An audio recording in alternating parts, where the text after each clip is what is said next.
All right, you asked about the circle tool, making it 500 sides. Watch here. I go to the circle tool. Right away, I'm not going to click. I'll look over here. It says sides 24. There's no cursor to click on. Just type in 500 and up it's automatically. You hit enter. Now it's 500 sides on that circle. And the get model tool, that is over here. Not in the entity tool, not an outliner, inspector, components. The components are items you add to the drawing. You click on the components tool.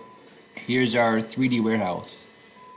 Looking for maybe a shark.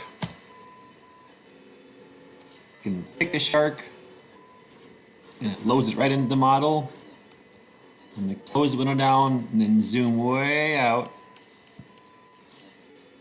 and find that shark. You can see the eyeball of the shark forever here. There it is. Keep zooming.